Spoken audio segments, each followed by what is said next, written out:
பாத்தீங்கன்னா BEd first year second semester அதுல வந்து பாத்தீங்கன்னா மேஜர் சப்ஜெக்ட் தான் நம்ம பார்த்துட்டு இருக்கோம். அந்த மேஜர் சப்ஜெக்ட்ல யூனிட் 2 பார்த்துட்டு இருக்கோம். சரிங்களா? அந்த யூனிட் 2ல லாஸ்ட் கிளாஸ்ல என்ன பார்த்தோம் அப்படி பாத்தீங்கன்னா வில்லியம் கார்டனின் ஒத்திசைவான மாதிரி. இந்த கொஸ்டின் தான் நம்ம லாஸ்ட் கிளாஸ்ல பார்த்தோம். இந்த கொஸ்டின்ல வந்து ஃபர்ஸ்ட் இந்த ஒத்திசைவான மாதிரி அப்படின்னா என்னன்னு பார்த்தோம். அதே மாதிரி இந்த வில்லியம் கார்டன் இந்த ஒத்திசைவான மாதிரி படிவத்தை எந்த ஆண்டு உருவாக்குறாரு இதெல்லாம் பத்தி நம்ம லாஸ்ட் கிளாஸ்ல பார்த்தோம். சரிங்களா? இந்த கேள்வியில இன்னைக்கு கொஞ்சம் பாதி இருக்கு, அந்த ஃபுல்லா தான் இன்னைக்கு நம்ம பார்க்க போறோம். அதுல என்னென்ன பார்க்க போறோம் அப்படின்னு பாத்தீங்கன்னா இந்த கேள்வியை பொறுத்தளவுக்கு பேலன்ஸ் வந்து பாத்தீங்கன்னா ஒரு 3 முக்கியமான தலைப்பு இருக்கு. ஒண்ணு வந்து பாத்தீங்கன்னா உருவக செயல்பாடு, இதை பத்தி நம்ம பார்க்க போறோம். அடுத்து பாத்தீங்கன்னா தொடரியல், தொடரியல்னா என்ன அதை பத்தி நம்ம பார்க்க போறோம். அடுத்து பாத்தீங்கன்னா பயிற்றுவிப்பு மற்றும் வளர்ப்பு விளைவுகள், பயிற்றுவிப்பு மற்றும் வளர்ப்பு விளைவுகள், இந்த 3 தலைப்பை பத்தி தான் நம்ம பார்க்க போறோம். சரிங்களா? இப்ப இதெல்லாம் நம்ம பார்க்கறதுக்கு முன்னாடி நம்மளுடைய இந்த BEd first year second semester கிளாஸ்ல புதுசா ஜாயின் பண்றதுக்கு நிறைய பேர் கால் பண்றீங்க. நீங்க எப்படி ஜாயின் பண்ணணும்னா என்னுடைய மொபைல் நம்பர் 9159084262 இந்த நம்பருக்கு நீங்க கால் பண்ணுங்க. நம்முடைய கிளாஸ்ல நீங்க எப்படி ஜாயின் பண்ணலாம் சொல்லி நான் உங்களுக்கு டீட்டெயிலா சொல்லிடுவேன். அதே மாதிரி புதுசா ஜாயின் பண்ணவங்களுக்கும் நான் இது வரைக்கும் நடந்த அந்த நோட்ஸ் எல்லாமே நான் அனுப்பிச்சு வச்சிருவேன். நான் அனுப்புற நோட்ஸ் வந்து பாத்தீங்கன்னா நீங்க எக்ஸாமுக்கு எப்படி எழுதணுமோ அந்த மாதிரி எல்லாமே நான் பாயிண்ட் வைஸா கன்வெர்ட் பண்ணி முக்கியமான விஷயத்துல உங்களுக்கு நான் பாக்ஸ் போட்டு கொடுத்துருப்பேன். நீங்க கிளாஸை கவனிச்சுட்டு நான் அனுப்புற நோட்ஸ் நீங்க படிச்சீங்கன்னா உங்களுக்கு ஈஸியா இருக்கும். அதே மாதிரி இந்த மேஜர் சப்ஜெக்ட் நான் ஆல்ரெடி உங்களுக்கு சொல்லியிருக்கேன், வார்த்தைகள் எல்லாம் உங்களுக்கு கடினமா இருக்கும். நீங்க கிளாஸை கவனிச்சுட்டு அதுக்கப்புறம் நோட்ஸ் அனுப்புன படிங்க, உங்களுக்கு ஈஸியா புரியும். ஏன்னா அடிப்படை புரியாம இந்த சப்ஜெக்ட் இந்த மேஜர் சப்ஜெக்ட் நீங்க மனப்பாடம் பண்ணா கூட உங்களுக்கு மனப்பாடம் ஆகுது. அதே இது புரிஞ்சு படிச்சீங்கன்னா நீங்க எக்ஸாமுக்கு எப்படி கேட்டாலும் உங்களுக்கு எழுத முடியும். சரிங்களா? ஓகே, இப்போ ஃபர்ஸ்ட் நம்ம பார்க்க போறது பாத்தீங்கன்னா இந்த உருவக செயல்பாடு. உருவக செயல்பாடுனா என்ன சார், அதை ஃபர்ஸ்ட் நம்ம பார்த்துருவோம். இப்போ பாருங்க, உருவக செயல்பாடு அப்படின்னா என்னன்னு ஃபர்ஸ்ட் பாருங்க. இதுல எப்படி கொடுத்துக்க பாருங்க. பாருங்க, ஒத்திசைவின் முக்கிய உறுப்பு ஒப்புமைகளை பயன்படுத்துவதாகும். இப்போ வார்த்தையெல்லாம் புரியாம இருக்கும் பாருங்க. ஒத்திசைவின் முக்கிய உறுப்பு ஒப்புமைகளை பயன்படுத்துவதாகும். அடுத்து பாருங்க, உருவ செயல்பாடு படைப்பாற்றல் செயல்முறையை நனவுக்கு கொண்டு வர உதவுகிறது. அடுத்து உருவகங்கள் ஒரு இடத்தின் உறவை நிறுவுகின்றன. அடுத்து பாருங்க, ஒரு உருவகம் பரிச்சயமான கருத்துக்களை அறிமுகம் இல்லாதவற்றுடன் இணைக்கிறது அல்லது பழக்கமான பொருள்கள் யோசனைகளிலிருந்து புதிய யோசனைகளை உருவாக்குகிறது. இப்ப பாத்தீங்கன்னா இந்த வார்த்தை எதுவுமே உங்களுக்கு புரிஞ்சிருக்காது. இப்ப நான் இதை பத்தி உங்களுக்கு புரிய வைக்கிறதுக்கு முன்னாடி இந்த 3 விஷயத்தை பாருங்க. ஒண்ணு பாருங்க, ஒப்புமைகளை பயன்படுத்துவது. 2 பாருங்க, புதிய யோசனையை உருவாக்குவது. 3 அறிமுகம் இல்லாதவற்றை இணைப்பது. இந்த 3 விஷயத்தை தெரிஞ்சுக்கிட்டேன்னா இப்ப நான் சொன்ன விஷயம் உங்களுக்கு புரிஞ்சிடும். இப்போ ஃபர்ஸ்ட் பாருங்க, ஒப்புமைகளை பயன்படுத்துவது. அதனால சார் ஒப்புமைகளை பயன்படுத்துவது, ஒரு பாடத்தை நடத்துறோம், அதை மாணவர்களுக்கு வந்து பாத்தீங்கன்னா இன்னொரு எக்ஸாம்பிள் மூலமா நான் சொல்ல வர கருத்தை தொடர்பு படுத்தி மாணவர்களுக்கு புரிய வைக்கிறது தான் ஒப்புமைகளை பயன்படுத்துவது அப்படி சொல்லுவாங்க. இப்போ ஃபார் எக்ஸாம்பிள் பாருங்க, மனித மூளையை பத்தி கிளாஸ்ல இருக்குன்னு வச்சுக்கோங்க.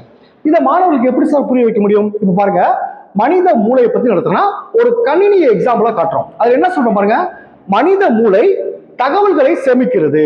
அப்போ ஸ்டூடெண்ட்ஸ் நினைப்பா, ஆமா கணினியும் தரவுகளை சேமிக்கிறதுன்னு சொல்லுவாங்க. அடுத்து பாருங்க, அந்த நம்ம அனுப்புற தரவுகளுக்கு ஏற்ற மாதிரி அந்த கணினி செயல்படுது. அதே மாதிரி நம்ம மூளைக்கு என்ன அனுப்புறோமோ அதுக்கேற்ற மாதிரி மனிதன் செயல்படுறான். அதுதான் பாருங்க, இதன் மூலம் மூளையின் செயல்பாட்டை மாணவர்கள் எளிதாக புரிந்து கொள்கின்றனர் அப்படின்னு சொல்றாங்க. இதுதான் ஒப்புமை. அதாவது ஒரு கருத்தை புரிய வைக்கிறதுக்காக இன்னொன்னு ஒப்புமையா காட்டுறோம். அடுத்து 2வது பாருங்க, இப்ப இதயத்தை பத்தி நடத்துறோம் வச்சுங்க, அதுக்கு எக்ஸாம்பிள் தண்ணீர் மோட்டார்னு சொல்றோம். இது எப்படி சார் மாணவர் புரிஞ்சுக்கிறாங்க பாருங்க, இதயம் ரத்தத்தை உடல் முழுவதும் அனுப்புகிறதுன்னு சொல்றோம். அப்போ மோட்டார் என்ன செய்யுது, அந்த பைப்பு வழியா தண்ணீர் அனுப்புது. எப்படி இதயம் வந்து நம்ம உடம்புல எல்லா பாகங்களுக்கும் ரத்தத்தை அனுப்புதோ அதே மாதிரி பாருங்க மோட்டார் தண்ணீர் குழாய்கள் வழியாக அனுப்புகிறதுன்னு சொல்லுவாங்க. இதுல இருந்து என்ன தெரிஞ்சுக்க முடியும், இதயத்தின் பணியை விளக்க இந்த உருவகம் உதவுகிறது சொல்லுவாங்க. 3வது எக்ஸாம்பிள் பாருங்க, இப்ப ஆசிரியர் தோட்டக்காரர் என்ன செய்வார், செடிகளை வளர்க்கிறார். ஆசிரியர் என்ன செய்யறாரு, மாணவர்களின் அறிவையும் திறனையும் வளர்க்கிறார். இதைத்தான் என்ன சொல்லுவாங்கன்னா இந்த ஒப்புமைகளை பயன்படுத்தவும் செய்றாங்க. இப்போ ஒப்புமைகளை பயன்படுத்த என்ன தெரிஞ்சிருச்சா? அடுத்து பாருங்க, புதிய யோசனைகளை உருவாக்குவது. அந்த எக்ஸாம்பிள் சொன்னோம் பாத்தீங்களா, மனித மூளை எக்ஸாம்பிள் என்ன சொன்னோம், கணினி சொன்னோம். சரிங்களா? இன்னொன்னு என்ன சொன்னோம், இதயம் அதுக்கு என்ன மோட்டார் பம்ப் அதை சொல்லணும். சரிங்களா? அடுத்த ஆசிரியருக்கு என்ன சொல்லணும்? தோட்டக்காரர். இப்ப பாத்தீங்கன்னா புதுமைகளை, அதுதான் பாருங்க, புதிய யோசனைகளை உருவாக்குவது. அடுத்து பாருங்க, அறிமுகம் இல்லாதவற்றை இணைப்பது. இப்ப இதயத்தை பத்திய செயல்பாடு ஒரு ஆளுக்கு மொத்தமா தெரியல வச்சுக்கோ. இப்ப மோட்டார் பம்பை பத்தி தெரிஞ்சிருக்கும். அப்ப பாருங்க, ஒரு எக்ஸாம்பிள் மோட்டார் பம்பை சொல்றோம், ஆனா அது இதயத்துக்கு பொருந்தி வருது. சரி, அதான் அறிமுகம் இல்லாதவற்றை இணைப்பது. இப்போ உங்களுக்கு புரிஞ்சுச்சா? இப்போ நான் சென்டென்ஸ் சொல்ற பாருங்க, உங்களுக்கு ஈஸியா புரியும். இப்ப நான் சொன்ன சென்டென்ஸ் மறுபடியும் பாருங்க. ஒத்திசைவின் முக்கிய உறுப்பு ஒப்புமைகளை பயன்படுத்துவதாகும். நான் சொன்ன பார்த்தீங்கன்னா ஒப்புமைகள், மனித மூளை, கணினி, ஒப்புமைகளை பயன்படுத்துவோம். அதான் முதல் வரி. ஒத்திசைவின் முக்கிய உறுப்பு ஒப்புமைகளை பயன்படுத்துவதாக சொல்றாங்க. அடுத்து பாருங்க, உருவக செயல்பாடு படைப்பாற்றல் செயல்முறையை நனவுக்கு கொண்டு வருகிறது. ஆமா, இப்போ ஒரு விஷயத்த நான் சொல்றேன், இதுக்கு எதை எக்ஸாம்பிள கொண்டு வரோம்? புதுசா ஒண்ணு கொண்டு வரோம். அப்ப என்னது? ஒரு மாணவனுடைய படைப்பாற்றலை உருவாக்குகிறது. அதான் ரெண்டாவது படி சொல்றாங்க. உருவக செயல்பாடு படைப்பாற்றல் செயல்முறை நினைவுக்கு கொண்டு வருதுன்னு சொல்றாங்க. அடுத்து பாருங்க, உருவகங்கள் ஒரு இடத்தின் உறவை நிறுவுகின்றது. அது என்ன சார்? ஒரு இடத்தின் உறவை நிறுவுகின்றது அப்படின்னு பாத்தீங்கன்னா, இது நல்லா கவனிங்க. இப்ப எக்ஸாம்பிள் என்ன சொன்னேன் உங்களுக்கு? எக்ஸாம்பிள் வந்து இப்ப கணினி சொன்னேன். பாருங்க, அந்த நான் சொன்ன அந்த கருத்துக்கும் அந்த கணிதத்திலான ஒற்றுமைகள், இயல்புகள், பண்புகள்லாம் ஒன்று போல இருக்கும். இதயத்தை எடுத்துக்கங்க, அந்த மோட்டார் பம்பை எடுத்துங்க, அதோடைய ஒற்றுமை, பண்புகள் எல்லாம் ஒன்று இருக்கிறது. அதைத்தான் சொன்னாங்க, உருவகங்கள் ஒரு இடத்தின் உறவை நிறுவுகின்றன அப்படின்னு சொல்றாங்க. அடுத்து பாருங்க, ஒரு உருவகம் பரிச்சயமான கருத்துக்களை அறிமுகம் இல்லாதவற்றுடன், இப்ப மோட்டார் பம்பு எப்படி செயல்படும் தெரியும், இது பரிச்சயமான கருத்து. பரிச்சயம் இல்லாத கருத்து என்ன? இதயம் எப்படி செயல்படுகிறது, அதான் சொல்றாங்க. ஒரு உருவகம் பரிச்சயமான கருத்துக்களை அறிமுகம் இல்லாதவற்றுடன் இணைக்கிறது, அல்லது பழக்கமான பொருள்கள், யோசனைகளிலிருந்து புதிய யோசனைகளை உருவாக்குகிறது. இப்ப உங்களுக்கு தெரிஞ்சுட்டா? இதைத்தான் என்ன சொல்றாங்கன்னா உருவக செயல்பாடு அப்படின்னு சொல்லுவாங்க. அடுத்தது பாருங்க, இந்த உருவக செயல் என்ன கொடுத்துருவாங்க? உருவக செயல்பாட்டை பயன்படுத்தி இந்த சினெப்டிக்ஸ் உத்திகள் ஒரு கட்டமைப்பை வழங்க வடிவமைக்கப்பட்டுள்ளது. அதில் சார் கட்டமைப்பு அப்படின்னு என்ன பாருங்க, நல்லா கவனிச்சுங்க. உருவக செயல்பாட்டை பயன்படுத்தி சினெப்டிக்ஸ் உத்திகள் ஒரு கட்டமைப்பை வழங்க வடிவமைக்கப்பட்டுள்ளன. கட்டமைப்பு வழங்கினா என்ன சார்? ஃபர்ஸ்ட் கட்டமைப்புனா என்ன? கட்டமைப்புன்றது படிப்படியான வழிமுறையாகும். படிப்படியான வழிமுறை என்னது? ஒவ்வொரு எக்ஸாம்பிளா சொல்றோம். இப்ப பாருங்க, ஒரு ஆசிரியர் மாணவர்கள் கேட்கிறாரு, மனித மூளை எப்படி செயல்படுதுன்னு கேட்கிறார். மாணவர்களுக்கு உடனே பதில் தெரியாமல் இருக்கலாம். அப்போது ஆசிரியர் என்ன செய்றாரு? படிப்படியாக வளர்த்தது, ஒவ்வொரு திட்டமா வராது பார்த்தீங்களா, இதுதான் கட்டமைப்பு அப்படின்னு சொல்லி. அதுதான் பாருங்க, ஆசிரியர் ஒரு மூளை கணினியை போல் என்று உருவகம் கொடுக்கிறார். இப்போ அவனுக்கு தெரிய ஆரம்பிக்கிறது. இதைத்தான் சொல்லணும்னா கட்டமைப்பு அப்படின்னு சொல்லுவாங்க. அதான் பாருங்க, உருவக செயல்பாட்டை பயன்படுத்தி சினெப்டிக்ஸ் உத்திகள் ஒரு கட்டமைப்பை வழங்க வடிவமைக்கப்பட்டுள்ளன. இதன் மூலம் மக்கள் கற்பனை மற்றும் அன்றாட நடவடிக்கைகளில் நுண்ணறிவை வளர்த்து கொள்ள முடியும். பாத்தீங்கன்னா, அன்றாட நடவடிக்கைகளை தான் எக்ஸாம்பிளா கொண்டு வர. இதன் மூலம் மாணவர் வந்து நுண்ணறிவை வளர்த்துக் கொள்ள முடியும் அப்படின்னு சொல்றாங்க. இந்த சினெப்டிக் பயிற்சிகளின் அடிப்படையாக 3 வகையான ஒப்புமைகளை பயன்படுத்தப்படுகின்றன. இந்த சினெப்டிக்ஸ் இது அடிப்படையாக வச்சு 3 வகையான ஒப்புமைகள். என்னென்ன ஒப்புமைகள்? தனிப்பட்ட ஒப்புமை, நேரடி ஒப்புமை, சுருக்கப்பட்ட முரண்பாடு. தனிப்பட்ட ஒப்புமைனா என்ன சார் அப்படி பாத்தீங்கன்னா, இப்ப பாருங்க என்ன கொடுத்துருக்காங்க பாருங்க.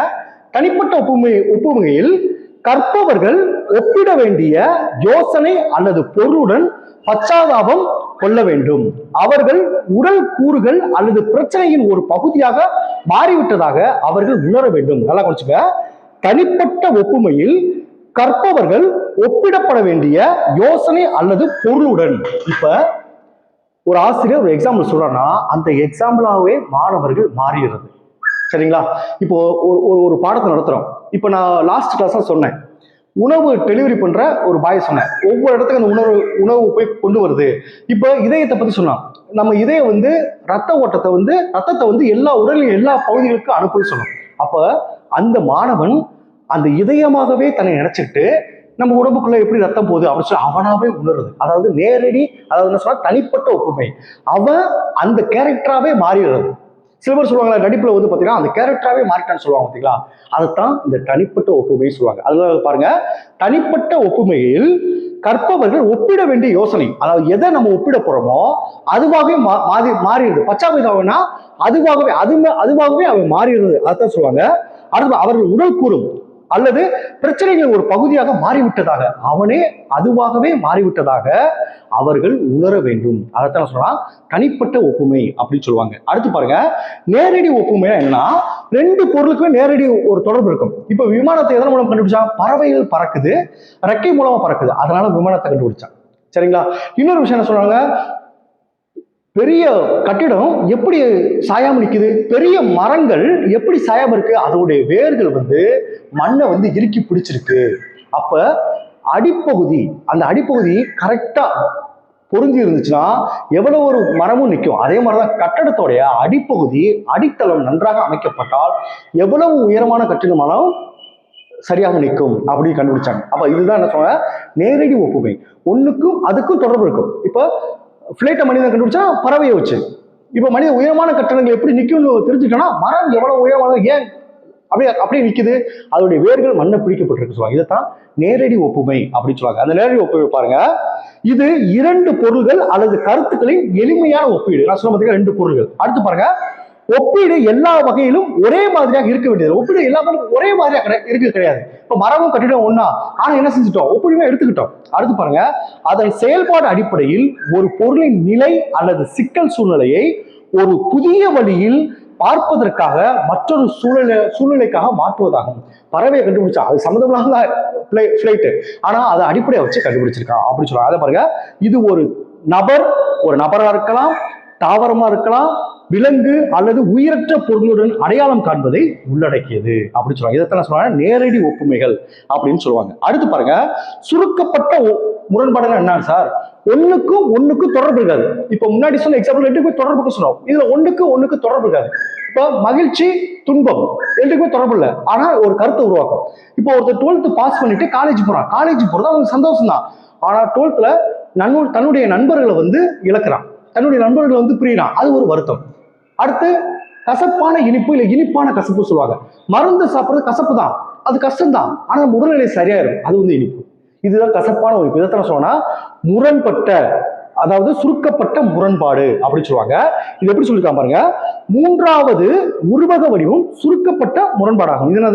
இது ஒன்றுக்கொன்று முரண்படுவது. பாத்தீங்களா, சந்தோஷம் மகிழ்ச்சி, கசப்பு இனிப்பு, அதை சொல்ற மாதிரி இது ஒன்றுக்கொன்று முரண்படுவது அல்லது எதிர்ப்பது போன்ற இரண்டு வார்த்தைகளின் விளக்கமாகும் அப்படின்னு சொல்றாங்க. இப்ப இந்த சுருக்கப்பட்ட முரண்பாடு என்ன கேட்டா, ஒன்றுக்கொன்று முற்றிலும் எதிர்மறையான இரண்டு வார்த்தைகளை மிக சுருக்கமாக ஒன்றாக இணைப்பது. இப்ப சந்தோஷம் மகிழ்ச்சி, கசப்பு இனிப்பு, இப்ப எக்ஸாம்பிள் சொல்ல பார்த்தீங்களா, இதைத்தான் சொல்லுவாங்கன்னா இந்த சுருக்கப்பட்ட முரண்பாடு அப்படின்னு சொல்லுவாங்க. அடுத்து பாருங்க, இப்ப இது என்ன பார்த்துட்டோம், தொடரியல் அப்படின்னா என்னன்னு பார்த்தோம், உருவக செயல்பாடு அப்படின்னா என்னன்னு பார்த்துட்டோம். இப்போ பாத்தீங்க, இந்த தொடரியல்ல இந்த வில்லியம் கார்டன் ரெண்டு விஷயம் சொல்றாரு. ஒண்ணு, புதிதாக ஒன்றை உருவாக்குவது. ரெண்டு, விசித்திரமானவற்றை பரிச்சயப்படுத்தல். பாருங்க, புதிதாக ஒன்றை உருவாக்குவது அப்படின்னா ஏற்கனவே தெரிஞ்ச ஒண்ண தெரியாத ஒரு விஷயத்த கம்பேர் பண்ணி சொல்றது. இப்ப நான் சொன்ன பாத்தீங்களா, மூளை கணினி, மூளையோட செயல்பாடு தெரியாத பத்தி கணினி தெரியும், கணினியோட செயல்பாடு தெரியும், அவன் ஈஸியா வளர்க்குறான். இதயத்தை பத்தி செயல்பாடு தெரியாத மோட்டார் பம்பு செயல்பாடு தெரியும். அதாவது பாருங்க, ஏற்கனவே இருக்கிற ஒன்று. இப்ப பாருங்க, ஈஸியா சொன்னா மொபைல் எல்லாரும் கண்ணில் பாக்குறோம், சரிங்களா, மொபைல் எப்படி இருக்குன்னு தெரியும், எல்லாரும் கண்ணில் பாக்குறோம். இதே மொபைல் நம்ம நடந்து வந்து இப்ப தூரத்துல மொபைல் இருக்கு, என்கிட்ட நடந்து வந்து நான் சொல்ற வேலையை செஞ்சுச்சுன்னா அப்படி ஒரு ஐடியா கிடைச்சா தெரியும். அப்ப புதுசா ஒண்ணு, மொபைல்ன்றது பரிச்சயமான ஒண்ணு, ஆனா புதுசானது அதுக்கு அந்த சிந்தனை மூலம் தான் ரோபோ வந்துச்சு. அது ஒரு இயந்திரம் தானே, நம்ம சொல்றப்போ வரும், நம்ம செய்யற வேலையை செய்யும். அப்போ மொபைல்ன்ற ஒண்ணு நம்ம இது நேரம் நம்ம நடந்து வந்து நம்மகிட்ட நான் சொல்ற வேலையை செஞ்சா எப்படி இருக்கும் அப்படி அந்த யோசனை இல்லை. அது பரிச்சயமான ஒன்று புதிதான ஒரு ஒன்றை உருவாக்குது. அதைத்தான் சொல்லணும்னா இந்த புதிதாக ஒன்றை உருவாக்குது. அடுத்து பாருங்க, விசித்திரமானதை பரிச்சயப்படுத்துதல், அதாவது தெரியாத ஒண்ணை வச்சு தெரிஞ்சதை ஞாபகப்படுத்துறது. ரெண்டுக்குள்ள வித்தியாசம் இதுதான். இப்போ உங்களுக்கு புரிஞ்சுச்சா? இப்போ பாருங்க, தொடரியல், இதுல ஃபர்ஸ்ட் பாயிண்ட் பாருங்க, தொடரியல் நடைமுறைகளில் இரண்டு உத்திகள் அல்லது கற்பித்தல் மாதிரிகள் அடங்கும். ரெண்டு உத்திகள் கற்பித்தல் மாதிரிகள் அடங்குன்னு சொன்னேன். அவற்றில் ஒன்று புதிதாக ஒன்றை உருவாக்குவது. இது பாத்தீங்கன்னா, இது பழக்கமானவற்றை விசித்திரமாக வடிவமைக்கப்பட்டுள்ளது. இது பழைய சிக்கல்கள், யோசனைகள் அல்லது தயாரிப்புகளை புதிய மற்றும் ஆக்கப்பூர்வமான முறையில் பார்க்க மாணவர்களுக்கு உதவுகிறதுன்னு சொல்றாங்க. இதில் சேர்க்கப்பட்டுள்ள இரண்டாவது உத்தி பாத்தீங்கன்னா, விசித்திரமானவற்றை பரிச்சயப்படுத்துதல். இது புதிய அறிமுகம் இல்லாத யோசனைகளை மிகவும் அர்த்தமுள்ளதாக ஆற்றுவதாக வடிவமைக்கப்பட்டு சொல்றாங்க. இந்த இரண்டு உத்திகளும் 3 வகையான ஒப்பிடுகைகளை உள்ளடக்கி இருக்கலாகும். அவற்றின் நோக்கங்கள், தொடரியல் மற்றும் அவற்றின் எதிர்வினை கொள்கைகள் ஆகியவை வேறுபட்டவையாகும் அப்படின்னு சொல்றாங்க. அடுத்து லாஸ்ட் பாருங்க, பயிற்றுவிப்பு மற்றும் வளர்ப்பு விலைகள். அதனால சார் பயிற்றுவிப்பு மற்றும் வளர்ப்பு விலைகள். இப்ப பாருங்க, கற்பித்தலின் ஒவ்வொரு மாதிரியும் அதன் சொந்த விளைவுகளை கொண்டுள்ளது. கற்பித்தலின் ஒவ்வொரு மாதிரியும் அதன் சொந்த விளைவுகளை கொண்டுள்ளன. இப்ப ஆசிரியர் பாடம் நடத்துறாரு, ஒரு எக்ஸாம்பிள் சொல்லி ஒரு உருவகத்தை சொல்லி பாடம் நடத்துறாரு. எந்த அளவுக்கு அந்த பாடத்தை தன்னுடைய கற்பித்தல் மாதிரியை அந்த எக்ஸாம்பிளோட சொல்றாரோ அந்த அளவுக்கு தான் மாணவர்களுக்கு புரியும். அப்ப எந்த அளவுக்கு ஒரு கண்டென்ட் அதை உருவகப்படுத்துறாரோ அந்த அளவுக்கு மாணவர்களுக்கு தெரியும். அதுக்கான விளைவு தான் கிடைக்கும். சரிங்களா? ஒரே ஒரு கற்பித்தல் முறையை வச்சுட்டு மாணவர்களுக்கு எல்லாத்தையும் புரிய வைக்க முடியாது. ஒவ்வொரு கற்பித்தல் முறையும் ஒவ்வொன்றும் மாணவர்களுக்கு புரிய வைக்கும். அதான் சொல்ற பாருங்க, பயிற்றுவிப்பு மற்றும் வளர்ப்பு விளைவுகள். இதுல பாருங்க, கற்பித்தலின் ஒவ்வொரு மாதிரியும் அதன் சொந்த விளைவுகளை கொண்டுள்ளது. ஆசிரியர் எந்த அளவுக்கு எக்ஸாம்பிள் சொல்றோம் அந்த விளைவு தான் ஏற்படும். பாருங்க, தொடரியல் கூட அறிவுறுத்தல் மற்றும் வளர்ப்பு விளைவுகளை வழங்குகிறது. இது இரண்டும் வலுவான கூறுகளை கொண்டுள்ளது. இதுல பாருங்க, அறிவுறுத்தல் அடுத்து வளர்ப்புனா என்ன அப்படின்னு நம்ம தெரிஞ்சுக்கணும். இப்ப எக்ஸாம்பிள் பாருங்க, கற்பித்தலின் ஒவ்வொரு மாதிரியும் அது சொந்த விளைவுகளை கொண்டுள்ளது. என்ன அர்த்தம் பாருங்க, கல்வியில் பலவிதமான கற்பித்தல் மாதிரிகள் உள்ளன. ஒவ்வொரு மாதிரிக்கும் என்று ஒரு குறிப்பிட்ட தனித்துவமான இலக்கும் பயனும் உள்ளன. இப்ப எடுத்துக்காட்டு பாருங்க, நாம் அறிவியல் விதியை துல்லியமாக புரிய வைக்க ஒரு மாதிரியை பயன்படுத்தலாம். அதுவே மாணவர்களின் கற்பித்தலை வளர்க்க சினெக்டிக்ஸ் மாதிரியை பயன்படுத்தலாம். எந்த மாதிரியை தேர்வு செய்கிறோமோ அதற்குரிய சொந்த விளைவு மாணவர்களும் ஏற்படும். இதுல சொல்ல பாருங்க, தொடரியல் கூட அறிவுறுத்தல் மற்றும் வளர்ப்பு விளைவுகளை வழங்குகிறது. இதுல அறிவுறுத்தல் அப்படின்னா என்ன அப்படின்னு பாத்தீங்கன்னா, ஆசிரியரிடம் பாடம் நடத்துவதன் மூலம் மாணவர்கள் நேரடியாக பெறும் பாடத்திறன்கள் மற்றும் புதிய பாடத்திறன்கள், இதைத்தான் சொன்னா அறிவுறுத்தல் விளைவுகள் அப்படின்னு சொல்றாங்க.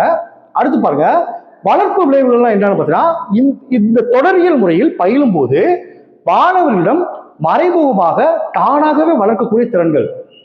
ஆசிரியர் ஒன்று சொல்லிட்டு அவனாவே அதுக்கேற்ற மாதிரி அந்த ஒப்புமையை ஏற்படுத்துறது, ஒரு எக்ஸாம்பிளை உருவாக்குறது, இதுதான் சொன்னா வளர்ப்பு விளைவுகள் அப்படின்னு சொல்லுவாங்க. சரிங்களா? இப்ப அந்த வரைபடத்தை பாருங்க. ஃபர்ஸ்ட் பாருங்க, மேல லெப்ட் சைடு கார்னர்ல பாருங்க, அறிவுறுத்துவோர் சொல்லிட்டு அந்த அம்புக்குறி ஒரே அம்புக்குறியா இருக்கும். அடுத்து பாருங்க, வளர்ப்போர் சொல்லிட்டு அந்த அம்புக்குறி டேஸ் போட்ட மாதிரி இருக்கும். சரிங்களா? இப்ப அந்த ரவுண்டு பாருங்க, ஒத்திசைவு மாதிரி என்ன பாத்தீங்கன்னா, அந்த ஃபர்ஸ்ட் 2 தான் பாருங்க ஒரே அம்புக்குறியா இருக்கும். அது என்னன்னா, ஆசிரியர் பாடம் நடத்தும் போது இந்த 2 திறன்கள் மாணவர்களுக்கு தானா வளரும்னு சொல்றாங்க.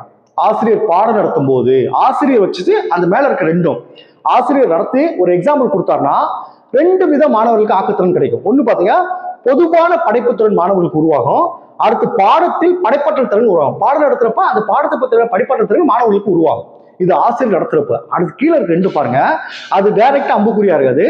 அந்த அந்த கோடு போட்டு தான் அந்த அம்புக்குறி வரும். அதுல பாருங்க, இது மாணவர்களாக அந்த 2 விஷயத்தை கத்துக்கிறது. ஒண்ணு, பாடக்களத்தின் சாதனை என்ன சொல்ல வராங்க அவனா ஒரு ஊமையை ஏற்படுத்துறது. அடுத்து பாருங்க, குழு ஒருங்கிணைப்பு மற்றும் உற்பத்தி திறன். அதாவது அவனா 4 பேர் சேர்ந்து இதுக்கு என்ன எக்ஸாம்பிள் கொண்டு வந்து இது என்ன, இதுக்கு எக்ஸாம்பிள், இதுக்கு சரியான விஷயம் என்ன அப்படின்னு சொல்லி அவனா குழுவா உட்கார்ந்து பேசி அந்த ஆக்கத்திறனை வளர்த்துக்கிறது. இதைத்தான் அந்த இமேஜ். சரிங்களா?